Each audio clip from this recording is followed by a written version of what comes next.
Bonjour à toutes et à tous, bienvenue sur la radio-télévision Buisson Ardent. C'est l'heure du journal. Tout d'abord, les grands titres de cette nouvelle édition.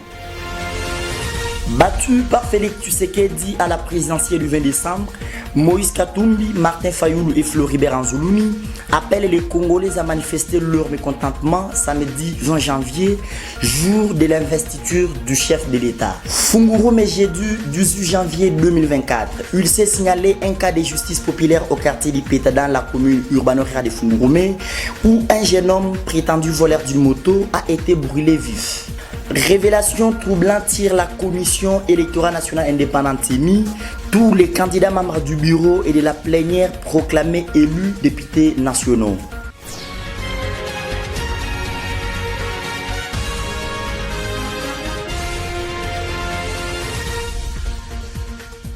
Justice populaire à Fungurumé pour commencer. Accusé d'un prétendu vol d'une mototaxi, un jeune homme d'une vingtaine d'années a été brûlé vif dans l'avant-midi de ce jeudi 18 janvier 2024. Ce cas de justice populaire s'est signalé au quartier d'Ipeta. Nous sommes dans la commune urbano-rurale de Fungurumé. Regardez.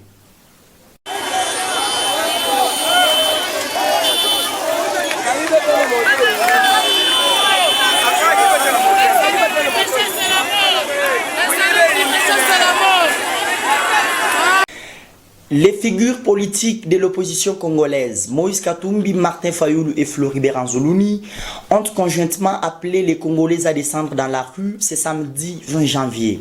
Cette date coïncide avec la cérémonie d'investiture de Félix Tshisekedi, déclaré vainqueur de l'élection présidentielle de décembre 2023 par la Commission électorale nationale indépendante CENI. Monique Koulou pour le reportage.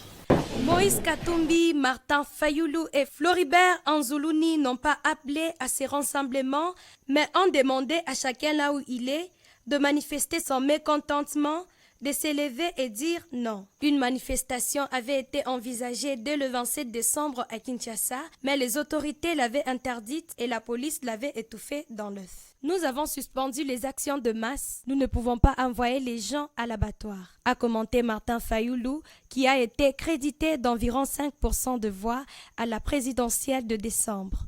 Moïse Katumbi, ancien gouverneur du Katanga, a obtenu 18% de suffrages. Floribert Anzoulouni, comme une vingtaine d'autres candidats, n'a pas atteint 1%, alors que Félix Tshisekedi, président depuis janvier 2019, et candidat à un second mandat, a dépassé le 73% lors d'un scrutin à un seul tour.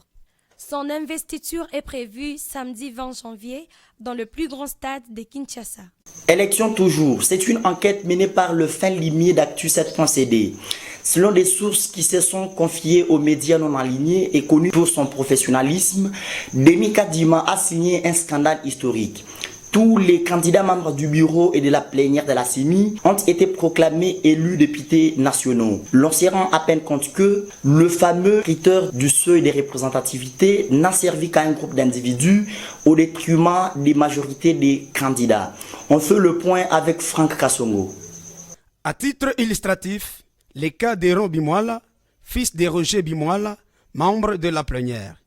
Agé Matembo, femme et fils, ne sont que le pion aligné par l'ancien vice-ministre des Affaires étrangères, fait questeur de la centrale électorale congolaise par des méthodes connues de tous. Le fils Matembo est du reste proposé comme membre du prochain bureau d'âge de la future Assemblée nationale à constituer d'ici peu. Le scandale est de taille. Les Congos rendus de plus en plus médiocres. Quel gâchis pour ceux qui ont réellement mouillé leur maillot, dans l'espoir de gagner en toute honnêteté. Denis Kadima entre par la petite porte de l'histoire. Il a malicieusement beau crier d'offrir des élections crédibles aux Congolais, longtemps pris pour des naïfs. Le temps a fini par trahir cet acteur de la composante société civile, confession religieuse. Les archevêques et évêques de la conférence épiscopale nationale du Congo Senko se sont exprimés sur les élections de décembre dernier, critiqués pour les irrégularités qui les ont entachées. À l'issue de 2 jours de travail sur l'évaluation du processus électoral, les prélats catholiques notent que les chaos enregistrés lors de cette 4e édition des élections relèvent en partie de l'obstination de la CENI qui, au regard des contraintes dont elle était pourtant consciente, a organisé des élections par défi en violation du cadre juridique national et de l'administration électorale. Monique Kikoulou. Leur rapport. Après la déclaration préliminaire de la Moe Sanko SCC, nous avons découvert par la suite un nombre impressionnant de votes parallèles avec de machines à voter trouvées chez de particuliers. D'aucuns se posent la question de savoir s'il n'y avait pas planification quelque part au niveau du pouvoir organisateur. La facilité avec laquelle les dispositifs électroniques de vote et le rouleau de bulletins de vote se sont trouvés un peu partout, la CENI devrait s'interroger sur son rôle dans cet imbroglio, car c'est elle qui a le contrôle exécutif de toutes ces machines et elle ne s'est jamais plainte d'un vol quelconque de son matériel. Ont fait remarquer les évêques dans leur déclaration rendue publique ce jeudi 18 janvier 2024. Par ailleurs, les évêques de la Sanko déplorent le fait que la CENI n'a pas accédé à la demande de mise en place d'une commission mixte et indépendante pour des enquêtes. Sport enfin, CAN Côte d'Ivoire. Après son nul face à la Zambie, Desabre promet une stratégie plus performante face au Maroc le dimanche prochain. La République démocratique du Congo s'est lancée dans la Coupe d'Afrique des Nations le mercredi 17 janvier face à la Zambie au stade San Pedro de la Côte d'Ivoire. Malgré ses nombreuses offensives, sa domination et son beau jeu, les Léopards n'ont pu arracher qu'un nul d'un but partout après au total 25 tirs cadrés. Après ces résultats, en conférence de presse après-match, le technicien français Sébastien Desabre dit être fier de la prestation de ses poulains, mais pas satisfait du résultat. J'ai le sentiment d'avoir vu mon équipe bien travailler, mais ne pas être récompensé après le résultat qu'on attendait, a-t-il regretté. Ainsi, il promet une stratégie plus performante contre le Maroc lors de la deuxième journée, le dimanche 21 janvier 2024. Contre le Maroc, on mettra en place une stratégie de jeu plus performante qu'on l'a été ce soir, affirme-t-il. Pour le moment, les Léopards congolais comptent un seul point derrière le Maroc qui en a 3 après sa grosse victoire face à la Tanzanie, 3-0. Si vous remarquez que quelqu'un vous combat sans raison, sachez que vous possédez quelque chose qu'il admire, mais il refuse d'accepter. Mesdames et messieurs, c'est par cette citation que s'achève cette grande édition du journal de la radio-télévision Buisson Ardent. Merci à vous tous qui nous avez suivis à travers CanalSat et sur toutes les plateformes des réseaux sociaux. Et on se retrouve très prochainement.